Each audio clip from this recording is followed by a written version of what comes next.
러셀 철학 수업 시간입니다. 오늘은 프라타고라스와 소피스트들에 대해서 알아보도록 하겠습니다. 소크라테스 이전의 마지막 챕터입니다. 어떤 일이든 그 사건을 자세히 들여다보면 멀리서 볼 때는 안 보이는 것들이 보이기에 마련입니다.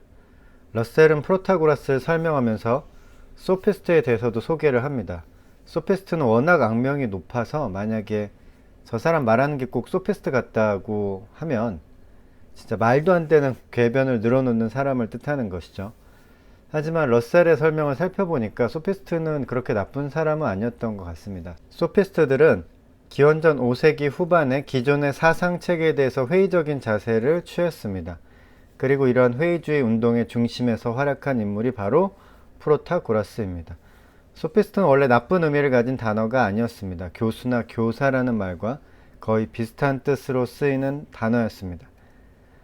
소피스트는 지식을 가르치는 사람들이었는데 이들은 당연히 수입이 있어야 했기 때문에 지식을 가르치고 돈을 받았습니다. 그 당시에는 학교와 같은 공공기관이 없었습니다. 그래서 관심 있는 사람이 알아서 배워야 했습니다. 당연히 이제 돈이 있는 사람이 소피스트를 고용할 수 있었습니다. 그러니까 소피스트들은 돈 있는 사람들, 즉 부유한 상류 계층을 대할 때가 많았습니다. 이게 좀 문제가 되었을 수 있을 것 같습니다. 왜냐하면 이제 상류층의 관점으로 세상을 바라보는 경향이 있었겠죠. 아테네는 재판에서 배심원 제도를 운영했는데 배심원은 추첨을 통해서 보통 사람들로 구성이 되었습니다. 전문가가 아니라. 그래서 원고와 피고는 변호사를 대동하지 않고 보통은 개인 자격으로 법정에 출두했다고 합니다. 미국의 그런 배심원 제도랑 비슷한데 대신 이제 변호사를 쓰지 않았던 거죠. 소송에서 이기려면 법에 대한 정확한 이해와 옳고 그름을 가리는 것보다 대중의 상식에 혹은 감정에 호소하는 웅변수를 가져야만 했습니다. 그래서 소송에 휘말린 사람들은 배심원들을 설득하기 위한 연설문을 쓰기 위해서 전문가를 고용하기도 했습니다. 또 이제 소송에 승리하기 위한 기술을 배우는 대가로 돈을 지불하기도 했습니다. 소송을 이겨야 했을 테니까 여러 가지 수단을 썼겠죠. 그래서 소송에서 이기는 기술을 가르치는 사람들이 바로 소피스트였습니다. 정치적인 반대 세력에 의해서 소송에 휘말리게 되면 법정에서 승리하기 위해서 이제 변론 기술이 필요하기도 했으므로 소피스트들은 그런 사람들에게 꽤 인기가 있었다고 합니다.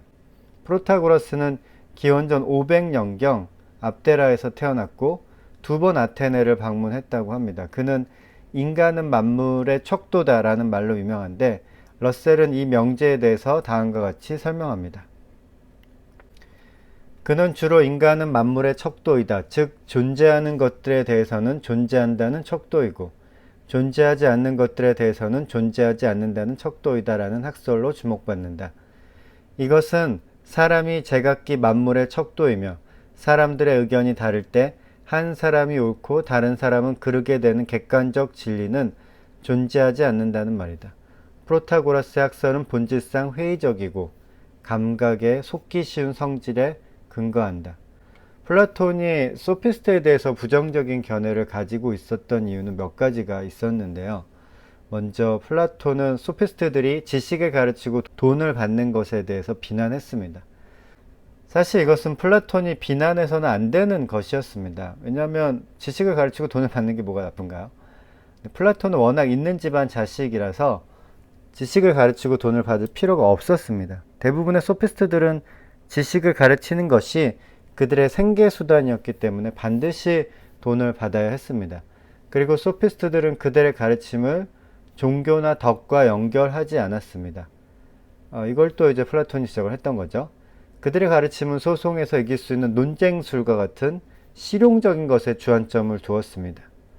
그들은 자신들의 가르침을 이상적인 진리나 종교적인 선과 연결하지 않았습니다.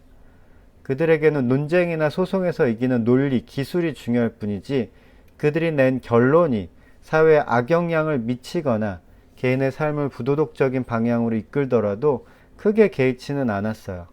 플라톤과 같은 이상주의자에게는 소피스트의 학문적 경향은 용납할 수 없는 것이었죠.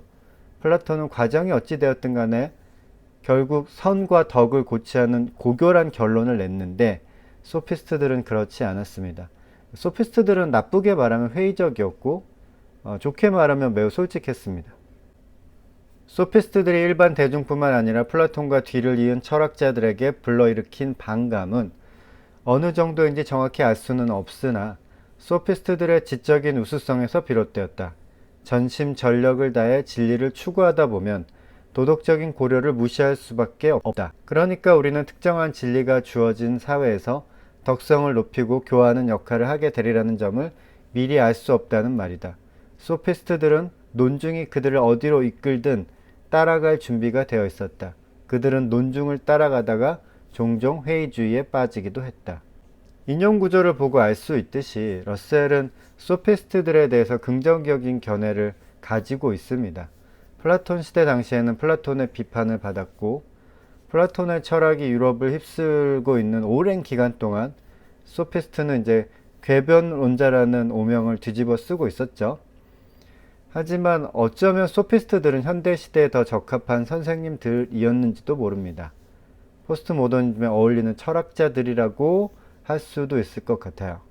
사회에 덕이 될 만한 정해져 있는 결론으로 논증을 끌고 가는 것이 아니라 전혀 새로운 결론을 내리거나 완전히 다른 해석을 통해서 기존의 이론을 해체하고 회의주의적인 경향을 보이기도 했다면 현대 철학자들, 포스트 모더니스트들과 매우 비슷했다고 볼 수 있습니다. 플라톤이 이제 사회에 선한 영향력을 끼칠 수 있을 것 같은 뻔한 결론으로 논증을 전개했던 이유는 부도덕한 가르침, 특별히 이제 부도덕한 정치학설을 가르친 자들이 많았기 때문이기도 했습니다. 예를 들어 트라시마코스는 정의란 강자의 이익이며 국가의 법은 강자의 이익을 위해 만든 것이기 때문에 권력 다툼이 일어날 때 그 다툼을 조정할 공정한 기준은 없다고 주장했는데 이와 같은 주장에 대해 고대보다는 오늘날 찬성하는 무리가 더 많아졌습니다.